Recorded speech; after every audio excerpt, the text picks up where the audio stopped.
Olá, crianças, tudo bem com vocês? Mais um dia, mais uma aula, né? Todo mundo bem, graças a Deus, apesar da situação, não é? Só de todos vocês estarem bem, todos vocês estarem saudáveis, né? A nossa família, a gente já tem que estar feliz, certinho? Vamos continuar sempre em oração, pedir para o Papai do Céu que essa situação acabe o quanto antes e bola para frente, rapaziada. Crianças, hoje a tia Dirce vai estar explicando para vocês, relembrando com vocês algumas atividades do nosso livro de língua portuguesa, não é? Falava sobre o acento agudo, falando sobre o acento circunflexo, falando sobre o tio e o uso das letras G e J, né? Que em determinadas palavras elas apresentam o mesmo som, apesar da escrita diferente, né? O G é bem diferente do J, em determinadas palavras elas possuem o mesmo som.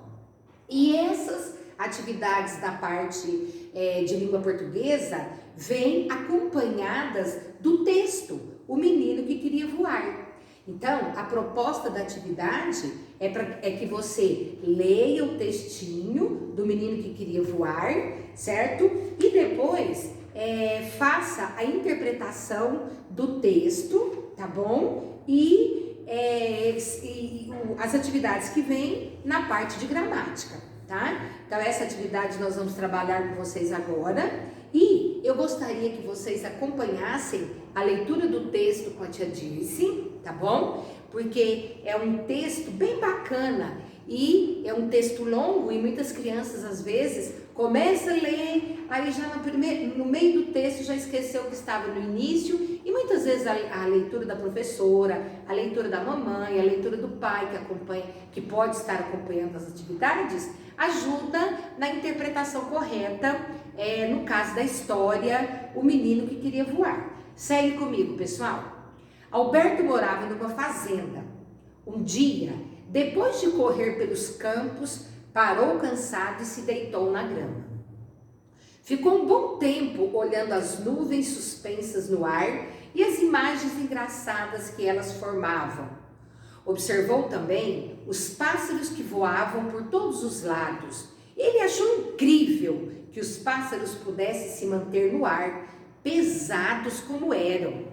Se os pássaros podem voar, por que nós não temos que ficar presos ao chão? Ele disse para si mesmo. Naquele dia, voltou para casa disposto a provar que uma pessoa também podia voar. Como ele gostaria de ser um passarinho e sair voando por aí? Queria poder ver toda a fazenda lá de cima. Como seria? Deveria ser maravilhoso. Alberto não podia sossegar. Passou a inventar balões diferentes, criou modelos de pipas e construiu até pequenos aviões, com hélice de elástico, para brincar. Enquanto crescia, o sonho de voar crescia junto com ele. Um dia, algo terrível aconteceu. Seu Henrique, o pai de Alberto, ficou muito doente. Seria necessário viajar para bem longe em busca de tratamento. Ele decidiu levar o filho consigo. Na viagem, Alberto conheceu alguns balonistas e quis muito passear de balão, mas ficou espantado com os altos preços pedidos e acabou deixando isso de lado. Numa visita a uma livraria, Alberto encontrou um livro sobre um construtor de balões chamado Senhor Lachambre. Depois de muito procurar, ele encontrou oficinas do Senhor Lachambre e ficou surpreso com os bons preços pedidos pelo homem. No dia seguinte, Alberto pôde dar sua primeira volta num balão. Foi fantástico. Depois disso, tornou-se piloto de balões. Com o tempo, foi adquirindo mais e mais conhecimento sobre balonismo. Seus livros favoritos eram os de Júlio Verne, sobre viagens aéreas e submarinas. Foi nesses livros que Alberto aprendeu pouco sobre aeronáutica. Reunindo toda a coragem e conhecimento sobre balões, Alberto decidiu desafiar a lei da gravidade com uma impressionante máquina voadora. Só então seu sonho seria realizado. Assim, em julho de 1906, Alberto Santos Dumont, esse era seu nome completo, fez experiências aéreas com um novo veículo. O aparelho era mais pesado que o ar e passou a se chamar 14 bis. Esse invento rendeu a Alberto Santos Dumont o título de pai da aviação. Hoje, há modernos aviões no céu do mundo inteiro, graças a essa invenção. Alberto Santos Dumont morreu no Guarujá, litoral paulista, em 1932, 3 dias depois de completar 59 anos. Morreu jovem, né? Além do avião, ele inventou o relógio de pulso, o chuveiro de água quente e uma porção de outras coisas interessantes e curiosas. O menino que queria voar mostrou que um sonho pode se tornar realidade. Bacana, né? Então, o Alberto Santos Dumont, ele é um personagem que faz parte da história, né?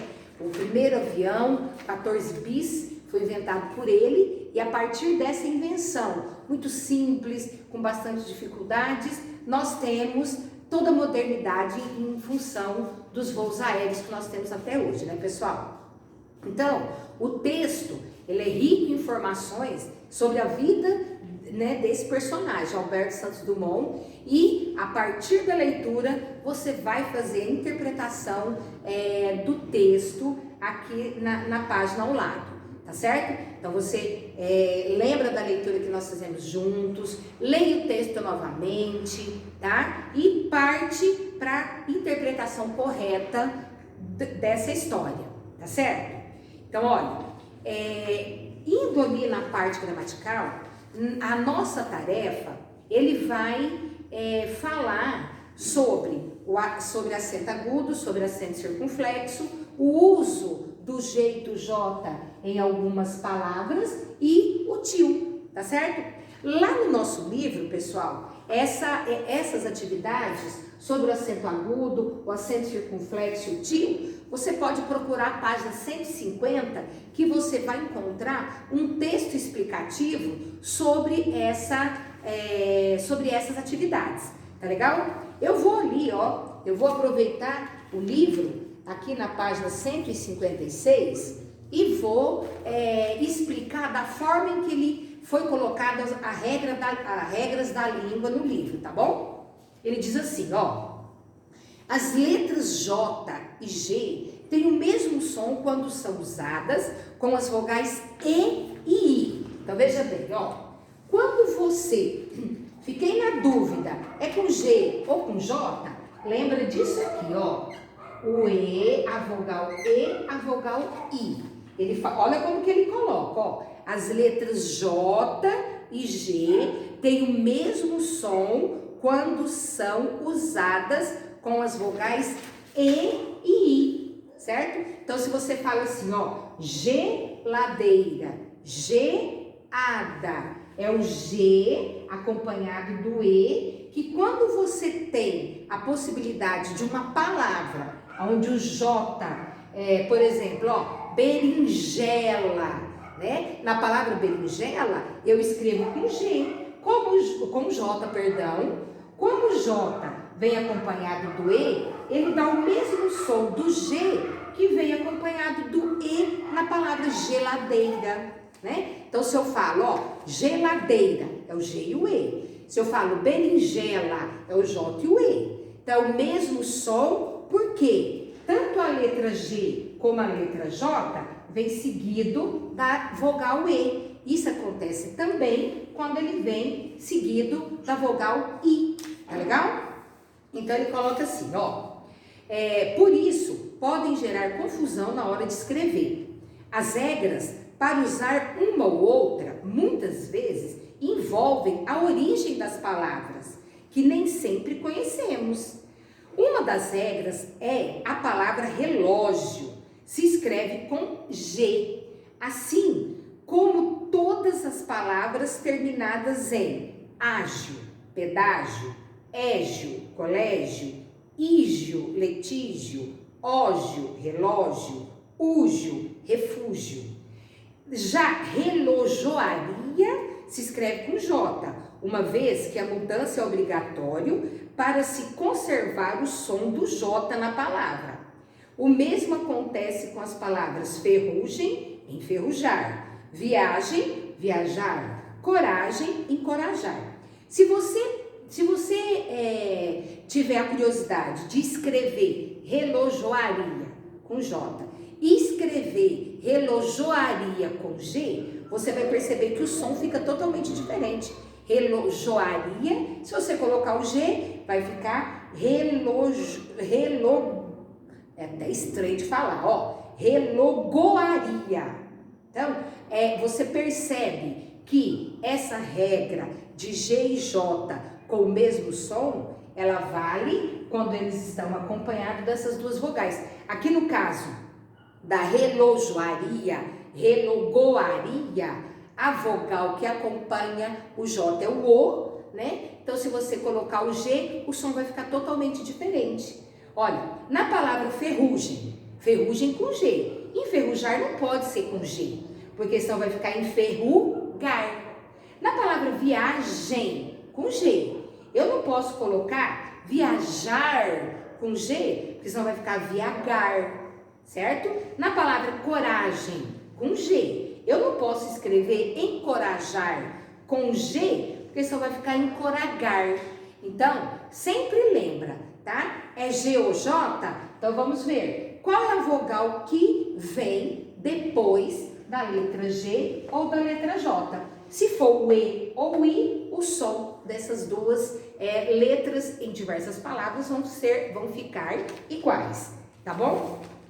Ali, ó, lá na página 150, temos um textinho explicando sobre o acento agudo e o acento circunflexo. Ele diz que o acento agudo, ele torna a palavra, o som da palavra mais forte, né? Então, por exemplo, eu falo assim, ó, café, cafuné, o som da palavrinha o som daquela sílaba se torna mais forte dentro da palavra, certo? Então, eu falo assim, ó, trágico, o som forte, certo?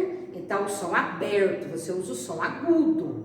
No acento circunflexo, o som, quando você pronuncia a palavra, da sílaba que está com o acento circunflexo, ela fica para dentro, da impressão que você está falando para você mesmo. Então, olha, dá uma olhada ali, ó, na palavra robô, né? O som parece que está dentro da gente. Vovô, pavê, né? É diferente de, ó, café, robô, vovó, vovô, céu, pavê. Então, no acento agudo, o som se torna mais forte. No acento circunflexo, o som vai ficar fechado, certo? Ali ele coloca assim, ó, pessoal. O acento agudo eu posso usar em qualquer uma das 5 vogais do alfabeto. A, E, I, O, U. Então, existem palavras que tem um acento agudo na letra A, na letra E, no I, no O, no U. Sofá, né? F-A. Pajé, J-U-E. Saída, o I. Trenó, o O. Saúde, o U. Então, eu coloquei acento agudo em todas essas palavras. Agora, o acento circunflexo, eu só uso quando a sílaba vem seguida da letra A, E, O. Nós nunca usamos o acento circunflexo em palavrinhas com I ou U, tá legal? Então, o acento circunflexo, A, E e o O. Olha, pessoal, tanto o acento agudo quanto o acento circunflexo, ele determina a sílaba tônica da palavra, lembra? De sílaba tônica, é ali a sílaba mais forte que nós temos dentro de uma palavra, tá certo? Então, olha, na atividade que vocês terão que fazer, ele traz no último exercício, o 12º exercício, uma colocação sobre o tio, né? Ele coloca assim, ó, que o tio é um sinal gráfico que indica a nasalização do som da vogal, né? Então, nasalização quer dizer a palavra quando pronunciada e que aparece o tio, dá a impressão que ela sai pelo nariz, maçã, né? Então, o som nasalizado dá a impressão que na hora da pronúncia aquela palavra sai pelo nariz. E tem uma porção de palavras que nós temos na língua portuguesa e que precisa do tio, tá legal? Então, olha, para você fazer uma tarefa bem bacana, lembra da explicação da tia, se precisar volta nas explicações do livro, tá certo? Lembrando do acento agudo, do acento circunflexo, o uso do tio nas palavras e a regrinha para usar o G e o J. Faz a leitura do texto, O Menino que Queria Voar, com atenção, sozinho, tá certo? Faz uma leitura silenciosa, depois faz a leitura lendo para alguém ou lendo para você mesmo, né? É importante o desenvolver da leitura, adquirir a fluência na leitura é importante na idade de vocês, tá bom? Faz a tarefa com cuidado, faz com carinho e tchau, crianças, até a próxima. Fiquem bem.